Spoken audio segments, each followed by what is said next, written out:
বিসমিল্লাহির রহমানির রহিম। সমস্ত প্রশংসা মহাপ্রভু আল্লাহর দরবারে।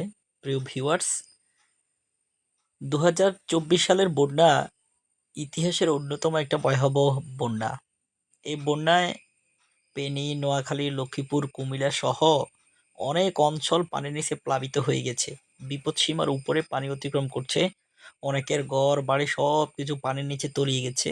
ঘরের চাল পর্যন্ত অনেকের পানি উঠছে।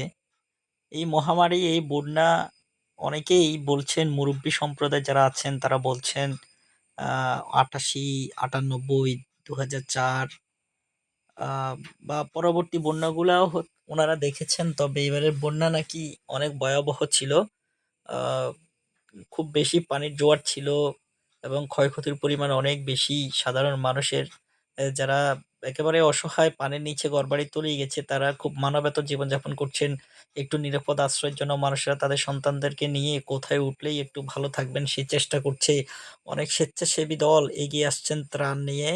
অনেক রাজনৈতিক দল, অরাজনৈতিক দল, স্বেচ্ছাসেবী সংগঠন, অনেক ধরনের সংগঠন এগিয়ে আসছেন। আসলে এখানে হিন্দু, বৌদ্ধ, খ্রিস্টান, মুসলিম, ধর্ম, বর্ণ, গোত্র নির্বিশেষে সকল শ্রেণীর মানুষ এগিয়ে আসছেন।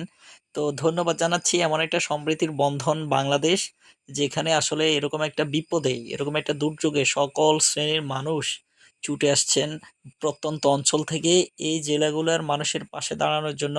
যারা উদার মানবতার পরিচয় দিয়েছেন সকলকেই ধন্যবাদ জানাই।